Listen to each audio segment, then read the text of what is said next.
Hey guys, welcome back to our YouTube channel Biology Career Guidance.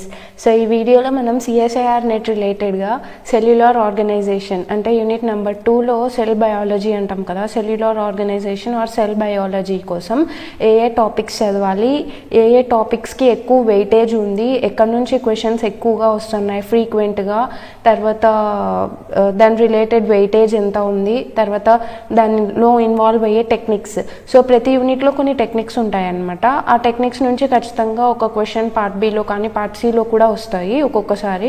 So ఆ techniques ఏమేమి చదవాలి, books ఏవేవి refer చేయాలి ఈ టాపిక్ కోసం అన్న దాని గురించి డిస్కస్ చేద్దాం. Okay, let's get started. So ఈ వీడియోలో నుంచి నేను ఏం చేస్తానంటే ఇప్పుడు ఈ వీడియో క్రియేట్ చేస్తున్నాను కదా, ఇందులో టాపిక్స్ అన్నీ మీకు చెప్తాను ఏవేవి చదవాలి అన్నది. ఇందులో ఆల్రెడీ కొన్ని టాపిక్స్ మన యూట్యూబ్ ఛానల్ పైన అవైలబుల్గా ఉన్నాయి, మీరు వాటిని వాచ్ చేయండి. అండ్ రిమైనింగ్ టాపిక్స్కి నేను వీడియోస్ క్రియేట్ చేసి వీక్లీ ఒక వీడియో రిలీజ్ చేస్తాను, టెక్నిక్ పైన కూడా ఒక వీడియో రిలీజ్ చేస్తాను. సో కాబట్టి మ్యాక్సిమం మీ ఫ్రెండ్స్తో అందరితో షేర్ చేసుకోండి, వీడియోని లైక్ చేసుకోండి అండ్ ఛానల్ని సబ్స్క్రైబ్ చేసుకోండి. ప్రీవియస్ ఇయర్ క్వశ్చన్స్ అన్నిటిని రెఫర్ చేశాను. ప్రీవియస్ ఇయర్ క్వశ్చన్స్ రెఫర్ చేసేటప్పుడు మనకు ఒక టాపిక్ అన్నది ఎక్కువ ఏదైతే రిపీట్ అవుతూ ఉంటుందో వాటిని నేను ఇక్కడ లిస్ట్ అవుట్ చేశాను. మిగిలిన టాపిక్స్ అన్నీ ఇంపార్టెంట్ కాదా అంటే ఇంపార్టెంటే, కాదని కాదు, కానీ వాటి నుంచి తక్కువ స్కోర్ వస్తుంది అనమాట. మనకి ఎక్కువ మార్క్స్ ఎక్కువ క్వశ్చన్స్ వచ్చే టాపిక్స్ నేను ఇక్కడ లిస్ట్ అవుట్ చేశాను. తక్కువ టాపిక్స్ ఉన్న వాటిని మీరు రివైజ్ చేసుకునేటప్పుడు కొంచెం తక్కువ ఇంపార్టెన్స్ ఇవ్వండి. Okay, so first of all మనం వెయిటేజ్ గురించి మాట్లాడుకుందాం. ఈ పర్టిక్యులర్ యూనిట్ యొక్క వెయిటేజ్ చూసుకుంటే మనకు మనందరికి తెలుసు CSIR నెట్లో పార్ట్ బి ఉంటుంది, పార్ట్ సి ఉంటుంది. పార్ట్ బిలో ఈ యూనిట్ నుంచి మనకు 5 to 10 మార్క్స్ వస్తున్నాయి. So 5 to 10 marks in the sense 4 to 5 questions వస్తాయి అనమాట. సో కాబట్టి మీకు పార్ట్ బిలో వెయిటేజ్ వచ్చేపాటికి 5 to 10 మార్క్స్. పార్ట్ బిలో వచ్చేపాటికి మనకు ఆ క్వశ్చన్ తెలిస్తే మనం ఈజీగా ఆన్సర్ పెట్టేస్తాం అనమాట. ఆ ఇన్ఫర్మేషన్ తెలిస్తే దాని రిలేటెడ్ క్వశ్చన్ ఏదైనా వచ్చిందనుకోండి, మనం గుర్తుపెట్టుకోవాల్సిన విషయాలు ఎక్కువ ఉంటాయి కాబట్టి ఇక్కడ బై హార్ట్ చేసుకుని అవి గుర్తుపెట్టుకుంటే మనం పార్ట్ బిలో క్వశ్చన్స్ని మ్యాక్సిమం 90% అటెంప్ట్ చేసేయచ్చు. సో అలాంటి క్వశ్చన్స్ మనకు 4 to 5 వస్తాయి, దాని వెయిటేజ్ వచ్చేసరికి 5 to 10 మార్క్స్. సో కాబట్టి మీరు ఈజీగా ఇక్కడ 8 మార్క్స్ 10 మార్క్స్ వరకు స్కోర్ చేసుకోవచ్చు యూనిట్ 2 సెల్ బయాలజీ నుంచి. పార్ట్ సిలో వచ్చేపాటికి ఇక్కడ మంచి వెయిటేజ్ వస్తుంది, అంటే మంచిగా క్వశ్చన్స్ వస్తాయి అనమాట. ఆల్మోస్ట్ ఆల్ 8 to 10 క్వశ్చన్స్ మనకు సెల్ బయాలజీ నుంచి అడుగుతారు. సో వాటి యొక్క వెయిటేజ్ చూసుకుంటే మనం 30 to 35 మార్క్స్ వరకు మనం ఇక్కడ స్కోర్ చేసుకోవడానికి ఛాన్స్ ఉంటుంది అనమాట. సో మీకు పార్ట్ సిలో ఎక్కువ వెయిటేజ్ ఉంటుంది, as well as part below కూడా ఎక్కువ వెయిటేజ్ ఉంటుంది. ఓవరాల్గా you can expect up to 40 to 50 marks. టోటల్గా మనం ఈ యూనిట్ యొక్క వెయిటేజ్ చూసుకుంటే మనం దగ్గర 40 to 50 మార్క్స్ వరకు స్కోర్ చేసుకునే అవకాశం ఉంటుంది. సో కాబట్టి ఈ పర్టిక్యులర్ దాంట్లో యూనిట్లో మనం ఏమేమి చదవాలి అన్నది చూద్దాము. ఇది మనకు CSIR నెట్ ఇచ్చిన సిలబస్. CSIR నెట్ ప్రకారం మనం చదవాల్సిన కాంటెంట్స్ అనమాట. సో ఒకసారి ఇవి చూద్దాము, దాని తర్వాత నేను మీకు ఏవి ఇంపార్టెంట్ అన్నది చెప్తాను. ఇక్కడ మెమ్బ్రేన్, ఇంకొక విషయం, CSIR నెట్ పాయింట్ ఆఫ్ వ్యూలో సెల్ బయాలజీలో మెయిన్గా ఎక్కువ ప్లాస్మా మెంబ్రేన్ స్ట్రక్చర్ పైన క్వశ్చన్స్ వస్తాయన్నమాట. మనం నార్మల్ వేరే ఎగ్జామ్స్ ఏవి తీసుకున్నా సరే ఆర్గానెల్స్ పైన ఎక్కువగా వస్తాయి, కానీ వేరే CSIR నెట్ పైన తీసుకుంటే CSIR నెట్లో ఎక్కువ మనకు మెంబ్రేన్ స్ట్రక్చర్, దాని యొక్క కాంపోజిషన్, దాని యొక్క ఫంక్షన్, దీని మీదనే ఎక్కువ ఫోకస్ పెడతారు అనమాట CSIR నెట్లో. దాని తర్వాత ఎక్కువ క్వశ్చన్స్ అడిగేది ఏది అంటే cell division and cell cycle followed by protein sorting. అది డిస్కస్ చేద్దాం, మీకు ఇది ఇంపార్టెంట్ కాబట్టి ఇక్కడ చెప్తున్నా. ఇది మీరు మెంబ్రేన్ అంత ఇంపార్టెంట్ కాదు కదా అన్నట్టు వదిలేయకండి. మెంబ్రేన్ స్ట్రక్చర్ అండ్ ఫంక్షన్ చాలా important. Okay, so membrane structure and ఫంక్షన్లో అకార్డింగ్ టు CSIR నెట్ ఇక్కడ ఏమేమి ఇచ్చారంటే మోడల్స్ ఆఫ్ ప్లాస్మా మెంబ్రేన్. మనకు డిఫరెంట్ మోడల్స్ ఉన్నాయి కదా ప్లాస్మా మెంబ్రేన్ యొక్క స్ట్రక్చర్ని ఎక్స్ప్లెయిన్ చేయడానికి. ఫ్లూయిడ్ మొజాయిక్ మోడల్ అంట అలాగున్నాయి కదా, వాటి గురించి ఇక్కడ చదవాల్సి వస్తుంది. జస్ట్ మనం ఏ సైంటిస్ట్ ఏ మోడల్ని ప్రపోజ్ చేశారో ఆ మోడల్ ఏమని చెప్తుంది ప్లాస్మా మెంబ్రేన్ గురించి అన్నది తెలుసుకుంటే చాలు. దాని తర్వాత లిపిడ్ బైలేయర్ అంటే ఏంటి, లిపిడ్ బైలేయర్ యొక్క కాంపోజిషన్ ఏంటి, లిపిడ్ బైలేయర్లో ఏ ప్రోటీన్స్ ఉంటాయి, ఏ లిపిడ్స్ ఉంటాయి, ఏ కార్బోహైడ్రేట్స్ ఉంటాయి, దాని యొక్క కెమికల్ కాంపోజిషన్ అన్నది చాలా important. As well as its organization, అది ఎట్లా ఆర్గనైజ్ అయ్యింది, లిపిడ్ బైలేయర్ లాగా ఎలా ఆర్గనైజ్ అయింది అన్నది కూడా ఇంపార్టెంట్ అనమాట. దాని తర్వాత మెంబ్రేన్ ప్రోటీన్ డిఫ్యూషన్. సో మనకు మెంబ్రేన్ ట్రాన్స్పోర్ట్ ఉంటుంది కదా, మనకు ఈ లిపిడ్ బైలేయర్ అన్నది ఒక సెల్కి బౌండరీ లాగా ఉంటుంది కాబట్టి అదేం చేస్తుంది, ట్రాఫిక్ని రెగ్యులేట్ చేస్తుంది, లోపల నుంచి బయటికి బయట నుంచి లోపల మాలిక్యూల్స్ మూవ్ అవ్వడాన్ని రెగ్యులేట్ చేస్తుంది. సో ఇట్లా రెగ్యులేట్ చేసేటప్పుడు అది ఏ విధంగా మెంబ్రేన్ ద్వారా ప్రోటీన్ మాలిక్యూల్స్ని కానీ ఏవైనా మాలిక్యూల్స్ని కానీ ఎలాగా ట్రాన్స్పోర్ట్ చేస్తుంది అన్నది ఇంపార్టెంట్. అందులో వచ్చేవే diffusion, osmosis, ion channels, active transport. Passive transport, active transport అంటారు. నార్మల్గా ట్రాన్స్పోర్ట్ ఆఫ్ మాలిక్యూల్స్ రెండు విధాలుగా జరుగుతుంది. ఇవన్నీ కూడా మనకు ప్యాసివ్లో వస్తాయి, వెరస్ ఇది వచ్చేసరికి యాక్టివ్ ట్రాన్స్పోర్ట్లో వస్తుంది అనమాట. As well as membrane pumps. ఇవన్నీ ఎలా జరుగుతాయి, మెకానిజం ఏంటి, ఇక్కడ ట్రాన్స్పోర్టర్స్ అని ఉంటాయి అనమాట. మనకు రకరకాలైన ట్రాన్స్పోర్టర్స్ ఉంటాయి, GLUT transporters, ion channels, sodium potassium pumps, sodium potassium ATPase, ion channels ఇలాగ ఉంటాయి అనమాట. సో వీటి యొక్క ఇంపార్టెన్స్ ఏమి, ఇవి ఎలా ఓపెన్ అవుతాయి, ఎలా క్లోజ్ అవుతాయి, వీటన్నిటి గురించి మీరు ఇక్కడ చదవాల్సి ఉంటుంది. దెన్ దాని తర్వాత సార్టింగ్. సో ఈ ప్లాస్మా మెంబ్రేన్లో కూడా ప్రోటీన్స్ ఉంటాయి అనమాట. ఆ ప్రోటీన్స్ ఏ విధంగా ప్లాస్మా మెంబ్రేన్కి సార్ట్ అవుతాయి, ఏ విధంగా అక్కడికి వస్తాయి. దాని తర్వాత ఒకవేళ మెంబ్రేన్ పైన ఏదైనా మాలిక్యూల్ వచ్చి అతుక్కోయింది, అది మళ్ళీ లోపలికి సెల్ లోపలికి ఎలాగ వెళ్తుంది. సో మెంబ్రేన్ సార్టింగ్ అని చెప్పేసి రెఫర్ చేస్తారు దాన్ని.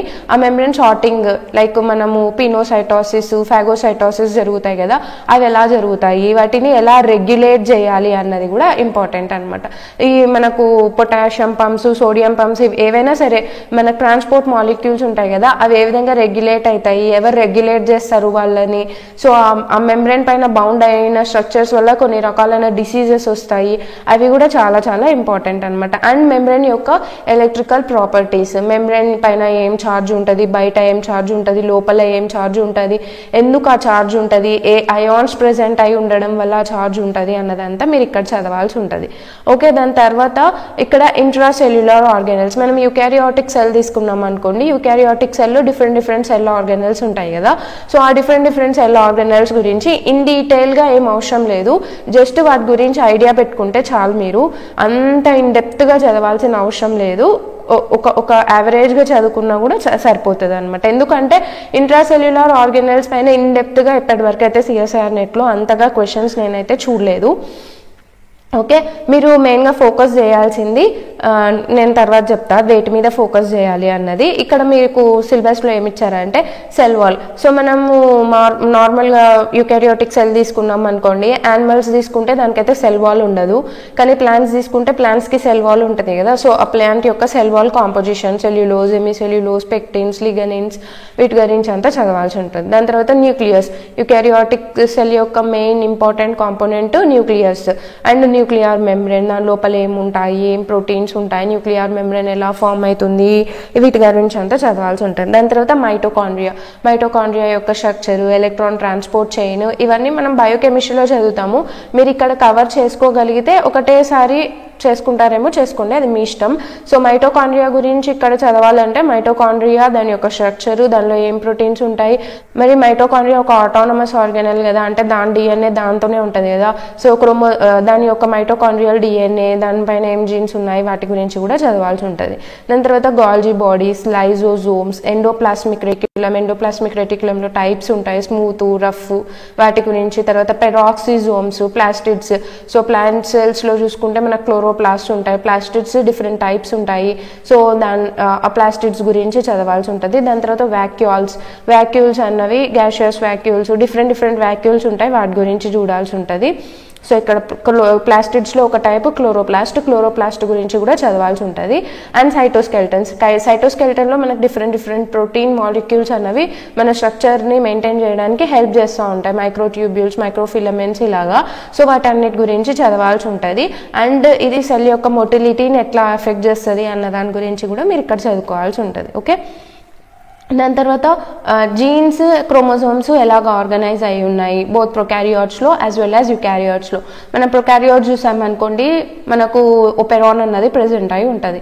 ఆ ఒపెరాన్ యొక్క స్ట్రక్చర్ ఏముంటుంది దాని గురించి చదవాల్సి ఉంటుంది. దాని తర్వాత యూకారియోటిక్ జీనోమ్ చూసుకుంటే రిపీటేటివ్ డిఎన్ఏ చాలా ఎక్కువ ఉంటుంది అనమాట. So repetitive DNA, satellite DNA, విఎన్టీఆర్స్ అట్లా ఉంటాయి కదా, టాండమ్ రిపీట్స్ అలా ఉంటాయి కదా. సో వాటి గురించి చదవాల్సి ఉంటుంది. దాని తర్వాత ఇంటరప్టెడ్ జీన్స్, వీటికి కొంచెం మీరు తక్కువ ప్రయారిటీ ఇవ్వండి. మన యూకారియోటిక్ జీనోమ్ చూసుకుంటే ఆ యూకారియోటిక్ జీనోమ్ అన్నది డిఫరెంట్ లెవెల్స్లో ఆర్గనైజ్ అయి ఉంటుంది అనమాట. 30 nm fibre, beads on string model అలాగా. సో దానికి మంచి ఇంపార్టెన్స్ ఇవ్వండి. అండ్ ఈ హెటరోక్రోమాటిన్ యూక్రోమాటిన్ యొక్క డిఫరెన్స్ బేసిక్స్ తెలుసుకుంటే చాలు. దాని తర్వాత cell division and cell cycle. నార్మల్గా మనం ఏమనుకుంటామంటే సెల్ డివిజన్ అంటే మైటోసిస్, మియోసిస్, ఏ ఫేజ్లో ఏం జరుగుతుంది అన్నది తెలుసుకుంటే చాలు అని అనుకుంటాం. కానీ ఇక్కడ మనకు మెయిన్ ఇంపార్టెంట్ వచ్చేసరికి రెగ్యులేషన్. సో ఇవి ఎలా రెగ్యులేట్ అవుతాయి, సైక్లిన్స్, సిడికేస్ అని ఉంటాయి కదా, చెక్ పాయింట్స్ ఉంటాయి కదా, ఆ చెక్ పాయింట్స్ రెగ్యులేషన్ స్టెప్స్ అన్నవి సిఎస్ఐఆర్ నెట్ పాయింట్ ఆఫ్ వ్యూలో చాలా చాలా ఇంపార్టెంట్ అనమాట. సో మైటోసిస్, మియోసిస్ ఇంపార్టెంటే, స్టేజెస్ కూడా ఇంపార్టెంటే. బట్ ఎక్కువ క్వశ్చన్స్ ఎక్కడ అడుగుతారంటే రెగ్యులేషన్ నుంచి ఎక్కువ క్వశ్చన్స్. సిడికే ఫ్యామిలీ ఉంటుంది కదా, అక్కడ నుంచి మనకి ఎక్కువ క్వశ్చన్స్ పడే అవకాశం ఉంటుంది. యాజ్ వెల్ యాజ్ మీరు వేరే ఎగ్జామ్స్ చూసుకుంటే steps in cell cycle. Cell సైకిల్లో మనకు డిఫరెంట్ స్టెప్స్ ఉంటాయి కదా, S phase, G phase, M phase, G2 phase, G0 phase అని చెప్పేసి ఈచ్ దాని గురించి తెలుసుకొని చెక్ పాయింట్స్ గురించి కూడా తెలుసుకోండి. ఓకేనా. అండ్ సెల్ సైకిల్ని ఎట్లా రెగ్యులేట్ చేస్తాము, సెల్ డివిజన్ ఎట్లా రెగ్యులేట్ అవుతుంది, ఇక్కడ మెయిన్గా ఆర్బీ ప్రోటీన్, P53 ప్రోటీన్ యొక్క రోల్ చాలా చాలా ఇంపార్టెంట్ అనమాట. సో అవి ఎట్లా సెల్ సైకిల్ని రెగ్యులేట్ చేస్తాయి అన్నది కూడా ఇక్కడ చాలా ఇంపార్టెంట్. ఓకే. దాని తర్వాత మైక్రోబియల్ ఫిజియాలజీ, మైక్రోబయాలజీ కాంటెంట్ చూసుకుంటే మనకి ఎక్కువ గ్రోత్ కర్వ్ మీద ఎప్పుడన్నా క్వశ్చన్స్ అడుగుతూ ఉంటారు. గ్రోత్ కర్వ్ బేసిక్గా అందరికి ఐడియా ఉంటుంది. ఒకవేళ మీకు ఐడియా లేకుంటే బ్యాక్టీరియల్ గ్రోత్ కర్వ్ చూసుకోండి బాగా. అండ్ దాని యొక్క సెల్ డివిజన్, సో బ్యాక్టీరియా ఎట్లాగా డివైడ్ అవుతాయి, డిఫరెంట్ మోడ్స్ ఆఫ్ డివిజన్ ఉంటుంది కదా, దాని మీద మీరు ఫోకస్ చేయాల్సి ఉంటుంది. అండ్ బ్యాక్టీరియల్ స్ట్రెస్ రెస్పాన్స్, చాలా మెకానిజమ్స్ ద్వారా స్ట్రెస్ రెస్పాన్స్ని ఇక్కడ చూస్తామన్నమాట మనం. ఆ మెకానిజమ్స్ అన్నవి ఏమి అన్నదంతా మనకు మైక్రోబియల్ ఫిజియాలజీ కిందికి వస్తుంది.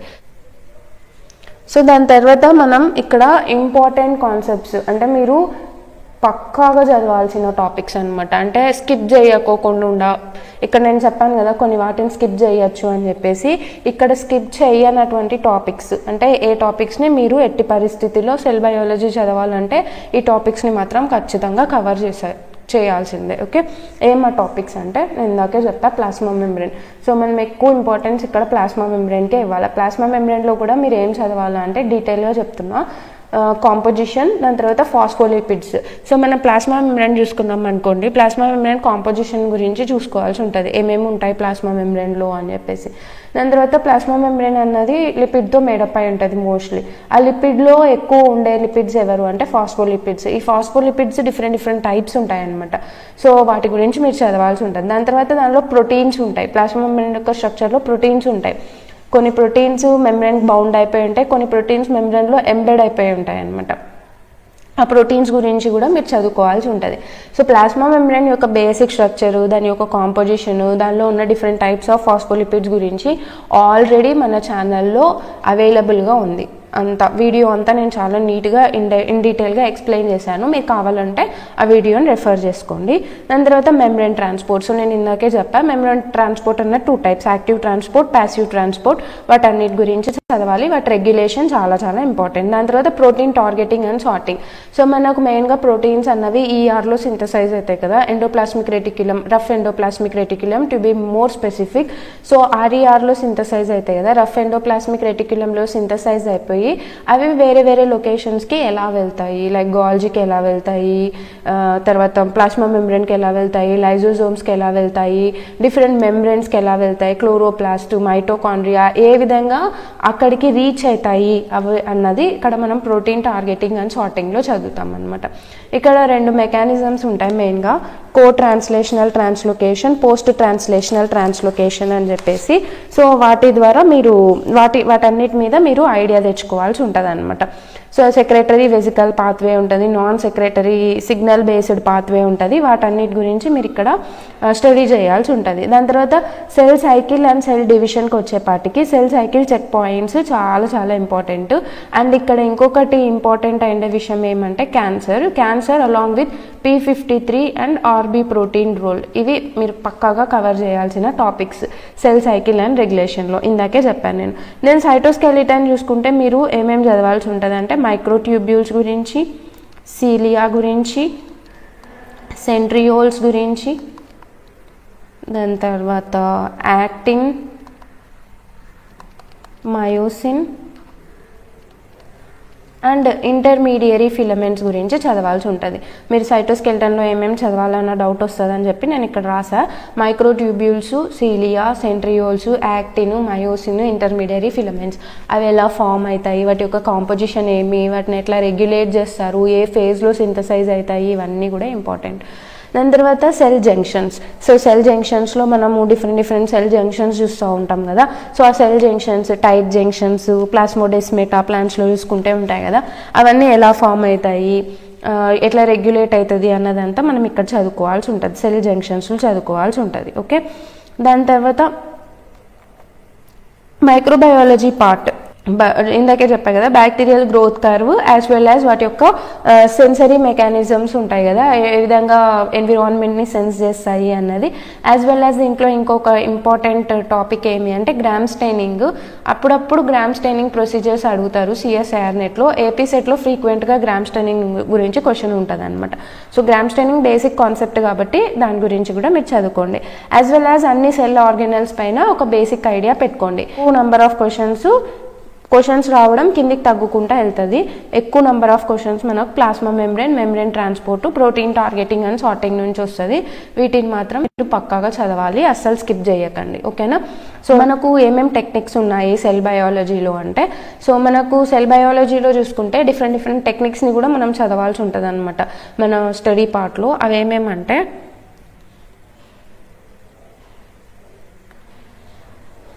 సెల్ ఫ్రాక్షనేషన్ టెక్నిక్, అంటే మనము డిఫరెంట్ సెల్ ఆర్గానల్స్ని ఆబ్టైన్ చేసుకోవడానికి సెల్ ఫ్రాక్షనేషన్ టెక్నిక్ చదువుతాం. ఇది కూడా ఆల్రెడీ మన ఛానల్లో అవైలబుల్గా ఉంది, మీరు కావాల్స్తే రెఫర్ చేసుకోండి. సెల్ ఫ్రాక్షనేషన్ టెక్నిక్ నుంచి ఫ్రీక్వెంట్గా క్వశ్చన్స్ సిఎస్ఐఆర్ నెట్లో అడుగుతూనే ఉంటారు. As well as FRAP technique. FRAP in the sense fluorescence recovery after photo bleaching అని చెప్పేసి ఒక టెక్నిక్ ఉంటుంది. ఇది మెయిన్గా మన లిపిడ్ బైలేయర్ యొక్క మూమెంట్ గురించి తెలుసుకోవడానికి యూజ్ చేసే టెక్నిక్ అనమాట. ఈ ఫ్రాప్ టెక్నిక్ గురించి కూడా మీరు తెలుసుకోవాల్సి ఉంటుంది. డయాగ్రామ్ బేస్డ్ క్వశ్చన్స్ అడిగారు ఆల్రెడీ దీనిపైన సిఎస్ఐఆర్ నెట్లు. దాని తర్వాత hydropathy plot, hydrophobic, hydrophilic lipid molecules గురించి తెలుసుకోవడానికి యూజ్ చేసే టెక్నిక్. దాని తర్వాత ప్లాస్మా మెంబ్రేన్లో నేను చెప్పాను కదా డిఫరెంట్ ప్రోటీన్స్ ఉంటాయి అని చెప్పి, కొన్ని మెంబ్రేన్ బౌండ్ ఉంటాయి, కొన్ని మెంబ్రేన్లో ఎంబెడ్ అయిపోయి ఉంటాయి అని చెప్పి. సో మెంబ్రేన్ బౌండ్ వాటిని ఎట్లా మనం పెరిఫెరల్ ప్రోటీన్స్, ఇంటెగ్రల్ ప్రోటీన్స్ అంటాము. పెరిఫెరల్ ప్రోటీన్స్, ఇంటెగ్రల్ ప్రోటీన్స్ని ఎట్లా ఐసోలేట్ చేసుకోవాలి అన్నది తెలుసుకోవాల్సి ఉంటుంది. దెన్ మైక్రోబయాలజీ పార్ట్కి వచ్చేపాటికి ఎక్కువగా గ్రామ్ స్టైనింగ్ నుంచి మనకు ఎక్కువ క్వశ్చన్స్ వస్తాయి. మైక్రోబయాలజీలో టెక్నిక్స్ రిలేటెడ్ పార్ట్లో ఎక్కువ క్వశ్చన్స్ వచ్చింది ఇప్పటివరకు అయితే గ్రామ్ స్టైనింగ్ గురించే. సో కాబట్టి మీరు దాని మీద ఫోకస్ చేయండి. కాబట్టి మనము వీటి గురించి కూడా డిస్కస్ చేద్దాం. ఓకే, నెక్స్ట్ ఏమేం బుక్స్ రెఫర్ చేయాలి సెల్ బయాలజీ టాపిక్కి అంటే, మీతో పాత్ ఫైండర్ బుక్ ఉంటే పాత్ ఫైండర్ పార్ట్ 1లో సెల్ బయాలజీ అన్నది ఆల్రెడీ ఉంది. దట్స్ మోర్ దాన్ ఎనఫ్, అది చదువుకొని చాలు. లేదు మేము స్టాండర్డ్ బుక్ ఏదైనా రెఫర్ చేయాలనుకుంటున్నాము అంటే go for Bruce Alberts. Bruce ఆల్బర్ట్స్లో కూడా మీరు ఏమంటే మీకు అర్థం కాకోకుంటే ఒక 2 to 3 times చదవాల్సి ఉంటుంది. బ్రూస్ ఆల్బర్ట్స్ రెఫర్ చేయండి. లోడిష్ కూడా బాగుంటుంది, but my suggestion is to go for Bruce Alberts. Bruce ఆల్బర్ట్స్లో క్లియర్గా మెన్షన్ చేసి ఉంది. అండ్ ప్రాక్టీస్ కోసం వచ్చేపాటికి మీకు పాత్ ఫైండర్ సెట్ తీసుకొని అంటే పాత్ ఫైండర్లోనే మీకు ఎంసీక్యూస్ బుక్ వచ్చి ఉంటుంది. ఆ ఎంసీక్యూస్లో మీరు చదువుకునే టాపిక్ని ప్రాక్టీస్ చేసుకోండి. లేదు అన్నట్టయితే ప్రీవియస్ ఇయర్ క్వశ్చన్స్ తీసుకొని, ప్రీవియస్ ఇయర్ క్వశ్చన్ పేపర్స్ ఉంటాయి కదా 2010 నుంచి ఇప్పటి వరకు, అవన్నీ ఆన్లైన్లో అవైలబుల్ ఉంటాయి. సో వాటన్నిటిని కలెక్ట్ చేసుకొని పెట్టుకోండి. సెల్ బయాలజీ నుంచి వచ్చిన క్వశ్చన్స్ని మాత్రం సాల్వ్ చేయడానికి ట్రై చేయండి. Previous year questions are best, because మీరు ఎంత మాత్రం చదువుకున్నారు, క్వశ్చన్ ఎంత లెవెల్లో అడుగుతున్నారు, మీరు అది చేయగలుగుతున్నారా లేదా అన్నది కూడా మీకు ఒక ఐడియా వచ్చేస్తుంది అనమాట.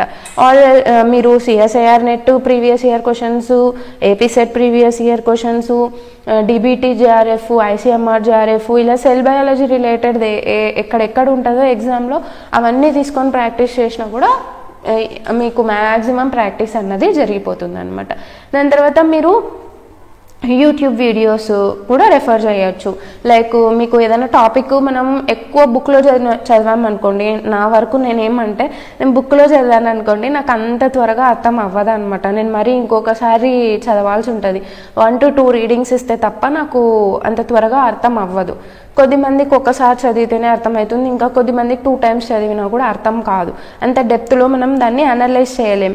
బట్ మనకు ఒకసారి ఒక వీడియో చూసేస్తేనే త్వరగా అర్థమైపోతుంది అనమాట. సో అలాగా కొద్దిమందికి గ్రాస్పింగ్ పవర్ అన్నది విని చూస్తే అర్థమవుతుంది, కొద్దిమందికి చూస్తే అర్థమవుతుంది. ఇట్ డిపెండ్స్ అపాన్ యూ, అది టోటల్గా మీ పైన డిపెండ్ అవుతుంది. మీకు ఏది కంఫర్టబుల్గా ఉంటే మీరు అది చేయండి. కానీ నా వరకు నాలాంటి వాళ్ళకి ఏమి అంటే నేను వీడియో చూస్తే నేను త్వరగా అర్థం చేసేసుకుంటాను అనమాట.